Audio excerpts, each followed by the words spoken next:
That was amazing from Bill. Really incredible work, and I think we're very lucky to have him putting all that effort into trying to meet the sort of thing that the kind of government we have are looking for, and we are doing it. It's amazing, and of course we're doing it because you can't actually deny evidence. When I spoke at World School to about 300 or more people at Trevor's invitation. Trevor's Bailey is talking this afternoon. I ended my talk, as I'm wont to do these days sometimes, with the Hirschman curve slide that some of you have seen. And the Hirschman curve, as you know, most of you, starts off with minimal rules and regulations, chaos, and then minimal sufficient regulation, and everything works really well. And then it gets to the top and it says over-regulation, and things start to go belly up. And then you get all the rise in frustrations, anger, hypocrisy, deceit, thieving, all the other things that start to happen in organisations. And I say, where do you think this society is? And of course, I point to the graph, and when we get to the bit about over-regulation, there's a groan goes around the room, or ironical laughter. Everybody can see that we're over-regulated. It's true, it's a truth. And in the audience, there was an MP and a Lord, amongst lots of other people, and Trevor knows this because he was there, and they ran up onto the stage afterwards. Before anybody else did, they came up, can we have that slide? Can we have that slide? All the other stuff I've been talking about, the human givens and so on, they weren't interested in that. They wanted that slide. And I was going on at some length to explain to them, yes, well, you know, this is a serious piece of work, etc., etc. And for the next week or two or three, actually, almost daily, I was getting frantic calls and emails from the MP's research office, trying to find, you know, research for the Hirschman curve. Where was it? We can't find it on the internet. I didn't have the heart to tell them I made it up. It's just one of those. It's just one of those things, you see. We know certain things are true. You know, if you drop something, it'll fall to the earth. And we can just see it, and it's self-evidently true. And the fact that you can't run anything without some structure. You have to have some structure. If you start to over-regulate, things start to go wrong. And we've always tried to maintain that the way we do things should be done with the lightest touch possible. But slowly, slowly, you know, it's like Cinderella sisters trying to cut their toes off to make their feet fit the...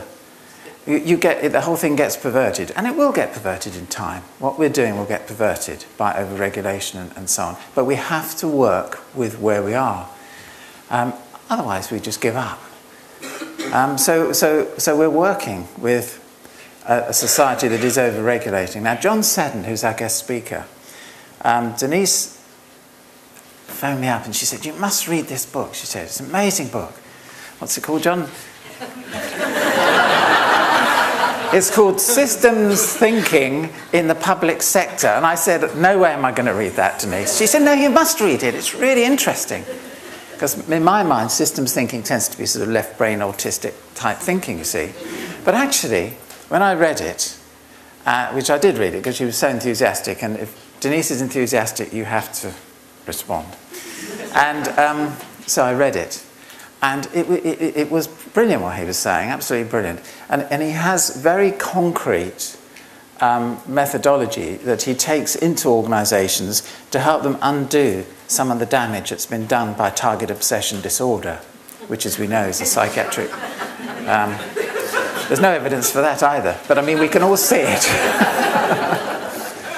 So I was going to talk about how we can mend our fractured society, but really the whole conference has been about that. So and anyway, you know what I think about it. So, I mean, what's the point of me going on and on and on? So without more ado, I'd like you to welcome John Seddon and listen to what he has to say about how organisations can be improved if they abandon targets. Thank you, Ivan. Good morning. I thought I'd start with retail banking, actually, given that that's quite mental. Some of you, I can see, are old enough to remember when we had banks in the high street, you know, with a bank manager, and they did all the stuff that we wanted. And then along came telephony. And you see, managers are taught to be obsessed with managing costs. You're going to learn this morning that if you manage costs, your costs go up. But, you know, they're kind of obsessed with managing costs. So they get this idea, well, we've got this telephony. What we can do is take the telephone work out of the branches and build factories, call centres, where we get cheap labour. So we put them in Swansea and Scunthorpe. Get rid of these people that answer the phone in the branches that cost us 16,000. Buy people for 8,000 in Swansea, and yeah, that'll work, won't it? And the interesting thing is they did it. You know, they planned, they went and counted how many calls, how long they take, so they sized the work, and then they built the call centres, turned it on, and they had an unanticipated rise in the volume of calls.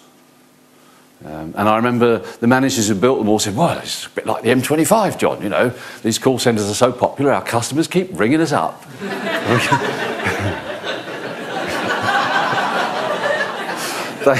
Then they did the same with back office processing.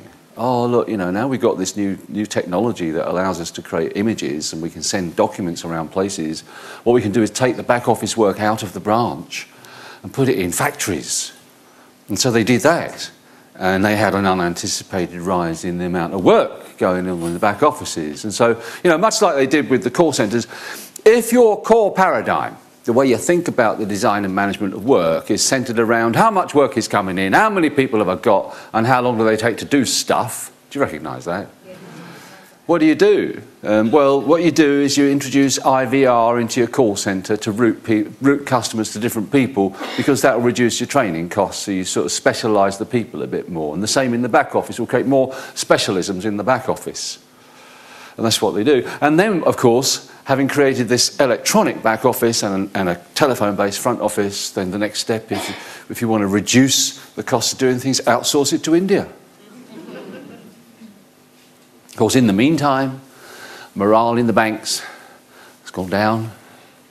People are miserable at having to work to arbitrary activity targets. We exported this form of demoralisation into India. And most amazingly, despite the fact that we're paying them relatively high wages in their own country, the turnover of staff was higher. And is higher. Now, as this is going on, of course, they also got a rise in the number of complaints. It should have been a signal. They didn't understand it as a signal. So what did they do? They put in customer management teams, and they bought CRM systems.